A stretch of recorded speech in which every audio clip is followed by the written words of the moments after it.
السلام علیکم، کیسے ہیں آپ سب؟ امید ہے آپ سب خیریت سے ہوں گے۔ آخر ایسا کیوں ہوتا ہے کہ جتنا ہم جھکتے ہیں لوگ ہمیں اتنا ہی گرانے کی کوشش کرتے ہیں؟ کیوں ہماری مخلصی کا جواب اذیت میں ملتا ہے؟ آج کی ویڈیو ان ٹوٹے ہوئے دلوں کے نام جو سب کا بھلا کر کے بھی اکیلے کھڑے ہیں۔ کیا سوچا ہے کبھی آپ نے اس بات کو؟ ایسا کیوں ہوتا ہے؟ کبھی کبھی انسان سب کچھ کر کے بھی اکیلا رہ جاتا ہے۔ ہم اپنے رشتوں کو خوش اور راضی رکھنے کے لیے وہ سب کرنے کی کوشش کرتے ہیں جو ان کو پسند ہو یا جن پر وہ راضی ہو سکیں تاکہ وہ خوش رہیں، ان کے چہرے پر مسکراہٹ لا سکیں، لیکن بدلے میں ایسا کچھ بھی نہیں ملتا جیسا ہم سوچ رہے ہوتے ہیں۔ کیا آپ کے ساتھ بھی ایسا ہوا ہے کہ آپ نے کسی کے لیے اپنا سکون، اپنا وقت، اپنا خوشیاں سب کچھ قربان کر دی، لیکن بدلے میں آپ کو وہ عزت، وہ مقام نہ ملا جس کے آپ حقدار تھے، بلکہ الٹا آپ کو ہی برا ثابت کر دیا گیا؟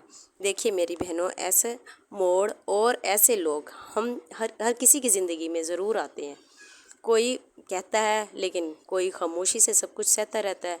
آج کا جو ٹاپک ہے سسٹر، ان تمام لوگوں کے لیے ہے جو خاموشی سے دوسروں کے گھر سنوارتے ہیں، سب کا خیال بھی رکھتے ہیں، لیکن آخر میں اکیلے رہ جاتے ہیں۔ آخر سسٹر ایسا کیوں ہوتا ہے؟ اچھائی کا صلہ برائی کی صورت میں ہی کیوں ملتا ہے؟ کمنٹس میں اپنی رائے ضرور دیجیے گا۔ اصل میں ہوتا یوں ہے کہ جب ہم کسی کا بھلا کرتے ہیں اور اچھا سوچتے ہیں، ہم شاید یہ سوچ لیتے ہیں اور امید لگا لیتے ہیں کہ سامنے والا بھی ویسا ہی کرے گا، لیکن سامنے والا آپ کی امیدوں پر پورا نہیں اترتا۔ ہم بھول جاتے ہیں کہ ہر انسان کا ظرف الگ ہوتا ہے۔ اگر ہر بار ہم اچھا کرنے لگے ان کے ساتھ تو وہ ہماری اچھائی کو اچھائی نہیں سمجھتے بلکہ فرض سمجھنے لگتے ہیں، اور یہیں سے ہماری امیدیں اور دل ٹوٹنا شروع ہوتا ہے۔ یہ ہمارے ساتھ ایسا کیوں ہو رہا ہے؟ اور آخر میں ہم یہی سوچ رہے ہوتے ہیں اور پریشان ہو کر بیٹھ جاتے ہیں۔ سسٹر، اگر میں اپنے بارے میں آپ کو بتاؤں نا تو میں یہ غلطی کئی بار کر چکی ہوں، کیونکہ میرا دل سخت نہیں ہے۔ کبھی کسی کو کوئی ضرورت یا پریشانی آئے تو میں سب بھول کر صرف اسی کی پریشانی کو دیکھتی ہوں کہ مجھ سے جتنا ہو، جیسا ہو، میں اس کے لیے کر دوں۔ لیکن یقین کریں سسٹر، جب ان کا مسئلہ حل ہوا، ان کا کام ہوا، کچھ دن بعد میرے ساتھ انہوں نے ہی برا کیا، کسی اور نے نہیں۔ جی بالکل، انہوں نے، جن کے ساتھ میں نے ہمیشہ بھلا کیا۔ جیسے جیسے ان کو موقع ملا مجھ پر تنقید کرنے کا یا خلاف ہونے کا، انہوں نے موقع ہاتھ سے جانے نہیں دیا۔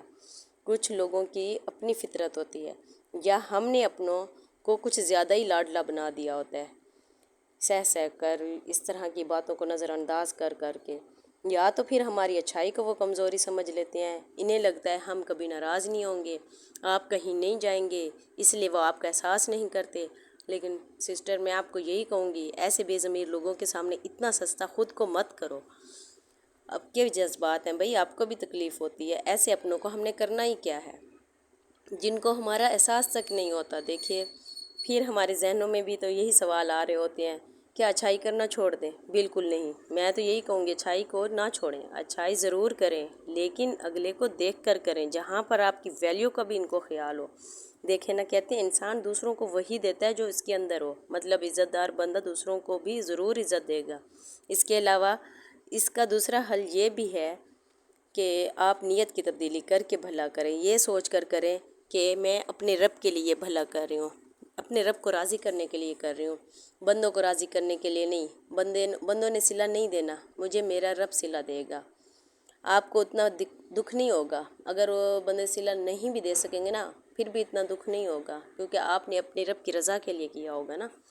تو دوسرے نمبر پہ آپ اپنی حدیں قائم کر لیں، ایسے لوگوں سے نا فاصلہ ہی رکھ لیں جو آپ کو وقت آنے پر ضرورت اپنی رکھ کر جو آپ سے اچھا ہو جائے اور بعد میں مخالف۔ ایسے لوگوں سے نہ بھلا کرے نہ برا کرے، بس خاموشی سے فاصلہ رکھ لیں ایسے لوگوں سے، کیونکہ ایسے لوگ آپ کو صرف ذہنی اذیت دے سکتے ہیں اور کچھ نہیں۔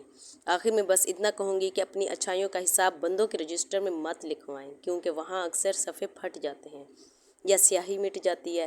اپنی بھلائیوں کا حساب اس رب کے پاس رہنے دیں جس کے ہاتھ ذرہ برابر نیکی بھی ضائع نہیں ہوتی، اور پریشان مت ہوں، مسکرائیں اور خود سے کہیں میرا رب میرے لیے کافی ہے۔ جس نے آپ کو اچھائی کرنے کی توفیق دی ہے وہ آپ کو اس کا اجر بھی ضرور دے گا۔ تو پازیٹیو سوچ کے ساتھ زندگی گزاریں، نیگیٹیو سوچ، نیگیٹیو لوگوں سے دور رہیں۔ بس جب آپ اللہ کی رضا کے لیے کسی کے ساتھ بھلا کریں گے نا تو انشاءاللہ اللہ تعالیٰ آپ کو ضرور اجر دے گا، اور وہ جو اجر ہوگا نا وہ کسی معجزے کی صورت میں یا آپ کو دل کے بے پناہ سکون کی صورت میں شاید مل جائے۔ اپنا بہت سا خیال رکھیے گا، کیونکہ آپ جیسی قیمتی روحیں اس دنیا میں بہت کم ملتے ہیں۔